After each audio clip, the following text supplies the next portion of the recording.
안녕하세요, 여러분. 세상만사연구소입니다. 오늘은 히말라야의 작은 나라, 네팔의 격동의 현대사를 이야기해 보려고 해요. 2006년 시민혁명이 왕정을 무너뜨렸고, 이제 2025년 젊은 세대가 다시 거리로 나섰습니다. 과연 지금 네팔은 어떤 상황일까요? 이 영상에서 그 모든 걸 파헤쳐 볼게요. 구독과 좋아요, 알림 설정 잊지 말아주세요. 자, 시작합니다.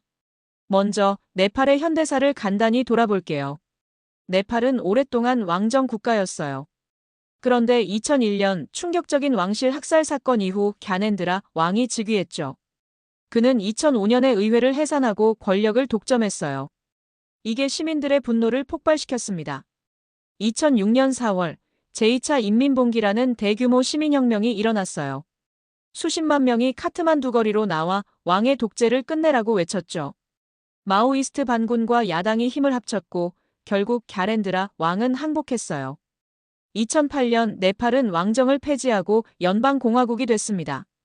아시아에서 보기 드문 평화로운 체제 전환이었죠. 하지만 그 이후로도 네팔은 안정되지 못했어요.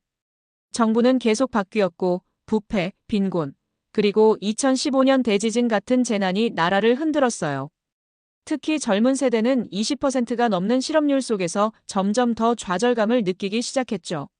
자, 이제 2025년으로 넘어가 볼까요? 올해 9월, 네팔은 또 한 번 거대한 시민운동을 맞았어요.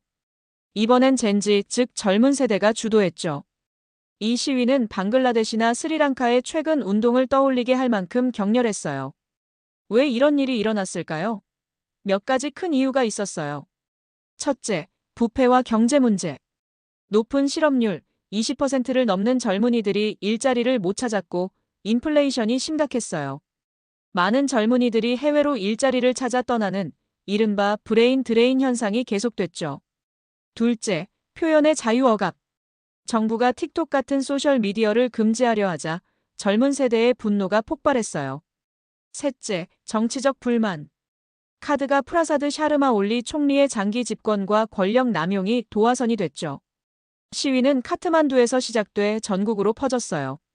수만 명의 젊은이들이 부패를 뿌리 뽑자를 외치며 거리를 메웠고 결국 의회를 습격하는 사태까지 갔어요.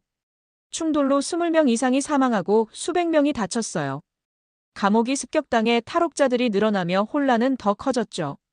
결국 올리 총리가 사임하고 정부가 붕괴됐어요.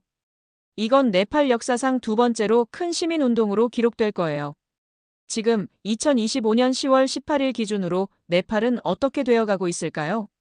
현재 네팔은 수실라 카르키 전 대법원장이 이끄는 임시정부 아래 있어요. 그녀는 권력을 6개월 안에 새 의회에 넘기겠다고 약속했죠. 지금 임시정부는 몇 가지 중요한 일을 하고 있어요. 첫째, 부패 조사. 전직 정치인들의 재산을 몰수하고 수사를 진행 중이에요. 둘째, 안정 유지. 군대가 카트만두 거리를 순찰하며 탈옥자를 체포하고 불법 무기를 회수하고 있죠. 셋째, 선거 준비. 2026년 3월 5일로 예정된 총선을 준비하고 있어요. 하지만 지연될 가능성도 있어요. 그런데 모든 게 순조로운 건 아니에요. 시위 한 달이 지났지만 변화가 너무 느려서 젊은 세대의 불만이 여전해요. 임시정부의 지지 기반이 약하고 내부 분열도 보이고 있죠. 게다가 인도와 중국의 지정학적 갈등, 중국의 1대1로 프로젝트와 인도의 원조 경쟁. 이 네팔의 불안정을 더 키우고 있어요. 티베트인 같은 소수민족이 희생양이 될 수 있다는 우려도 나오고 있어요. 네팔의 힌두주의 기반 철학 사나탄 다르마는 평화로운 전환을 돕고 있지만 부패와 실업 같은 근본 문제를 해결하지 않으면 또 다른 위기가 올 수도 있어요. 자, 정리해 볼게요. 네팔은 2006년 시민혁명으로 민주주의를 쟁취했지만 2025년 시위는 체제의 취약성을 다시 보여줬어요. 앞으로의 선거와 개혁이 성공한다면 네팔은 더 나은 미래를 맞을 수 있을 거예요. 네팔의 평화를 응원합니다.